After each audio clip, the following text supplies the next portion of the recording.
अभी तक जो हम लोग कह रहे थे कि सहारा प्रबंधन पैसा देना चाहती है, वो मिलकर के लड़ना चाहती है, सरकार को जो जानकारी मिल रही है वो ये मिल रही है दबी जुबान, और उनके ही अधिकारी जाकर के कहते हैं कि साहब हमारी कंपनी के जो सर्वे सर्वा हैं उनकी नीयत ठीक नहीं है, पैसे देने की नहीं। और अगर उनकी नीयत ठीक होती तो जब सहारा श्री का देहावसान हुआ था, उनकी मृत्यु हुई थी, तो कम से कम उनके दोनों पुत्र जरूर आते। वो क्यों नहीं आए? हमने इस शक की, बहुत सारे लोगों ने कहा कि सरकार सहारा समूह से मिलकर के दोनों पुत्रों को यहां आने से रोक रही है।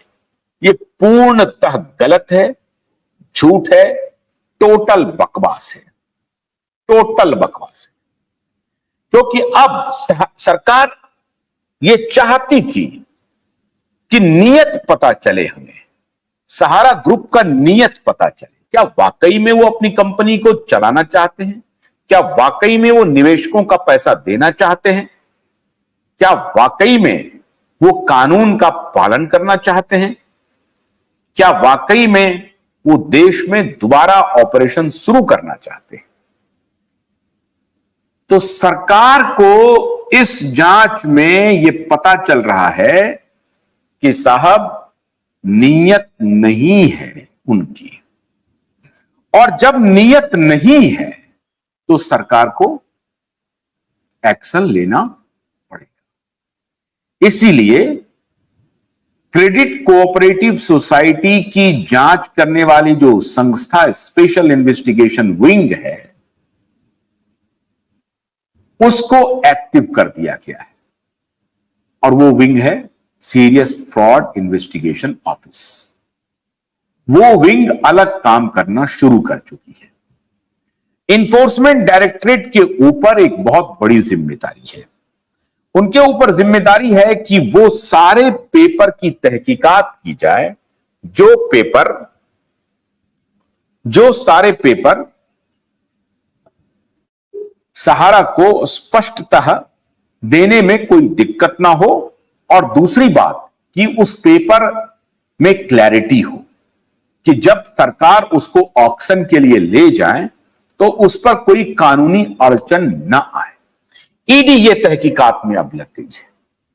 प्रॉपर्टीज के पेपर खंगाल रही है ईडी, कहां कहां बड़े प्रॉपर्टीज हैं, और उसके ऑक्शन की प्रोबेबिलिटी क्या है, क्या उसमें कोई लफड़ा तो नहीं है, नाम किसी और का और जमीन किसी और का, ऐसा तो नहीं है, कोई उस जमीन पर कोई डिस्प्यूट तो नहीं है।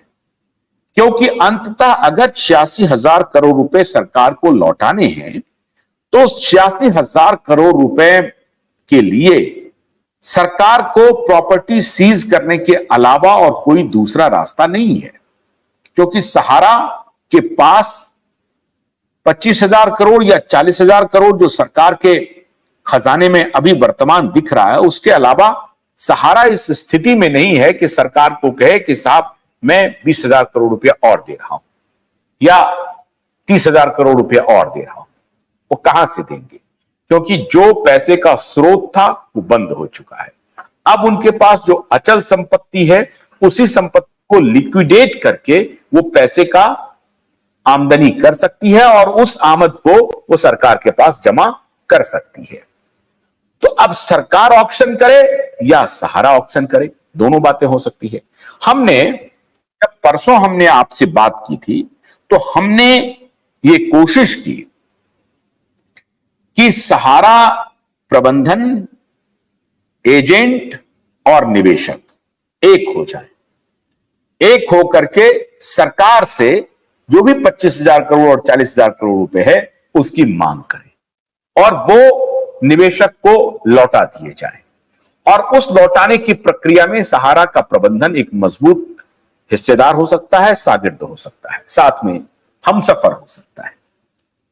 लेकिन अब ईडी और सीरियस फ्रॉड इन्वेस्टिगेशन ऑफिस के तरफ से जो सूचना मिल रही है, उस सूचना के मुताबिक तो मामला बिल्कुल अलग है। ये संजय नायक को जरा ज्वाइन कराइए, आप ज्वाइन कीजिए। संजय जी ज्वाइन कीजिए, आपसे बात करनी है बहुत इंपॉर्टेंट, क्योंकि आप बताएंगे मध्य प्रदेश में क्या हो रहा है। हमारे पास सूचना है, उसको जरा आप बताइए कि मध्य प्रदेश में क्या हो रहा है। तो ये जो बात अभी कुछ दिन पहले चल रही थी कि नई इन्वेस्टिगेशन जो है वो होते रहेगा, सहारा पैसा देना चाहती है, सहारा प्रबंधक और निवेशक और एजेंट एक साथ आ जाए। अब इसकी संभावना प्रतीत नहीं हो रही है। सरकार के पास जानकारी मिल रही है कि प्रबंधन लाचार है या वो लौटाना नहीं चाहती है। तो दो रास्ते हैं, एक तो जो ईडी जो इन्वेस्टिगेशन कर रही है और सीरियस फ्रॉड ऑफिस जो इन्वेस्टिगेशन कर रही है, दोनों ऑक्शन की प्रक्रिया में जाए। और इसे सरकार ने, जो हमारे सूत्र बता रहे हैं उनके हिसाब से, सरकार चाहती है कि एक तो निवेशकों का सत्यापन हो जाए और वो एजेंटों से भी संपर्क करना चाह रही है, और वो जो सीरियस फ्रॉड इन्वेस्टिगेशन ऑफिस है जो वो अपना काम कर रही है, वो भी इस दिशा में आगे बढ़ रही है, एडवांस हो रही है। लेकिन सबसे पहले सरकार की नजर है कि जिस लैंड का टाइटल क्लियर है, उस लैंड को पहले ऑक्युपाई किया जाए और उसके ऑक्शन की प्रक्रिया जारी की जाए, शुरू की जाए। जैसे, क्योंकि आप एक दिन में ऑक्शन करते हैं, एक दिन में आपके पास कोई इन्वेस्टर नहीं आ जाते हैं या बायर नहीं आ जाते हैं, उसके लिए भी आपको वक्त देना पड़ता है। और अगर फिर बायर आते हैं तो वो डिस्ट्रेस्ड बाइंग होती है। गन्ने की कड़ी बुनियाद, जिसे मराठी में खुड़किया और कुछ उत्तर भारत के क्षेत्रों में खुटकी भी कहा जाता है, उसे केवल भोलानाथ का 2-in-1 बैटरी ऑपरेटेड हार्वेस्टर कम ब्रश कटर आसानी से और बिना रुकावट के काट सकता है।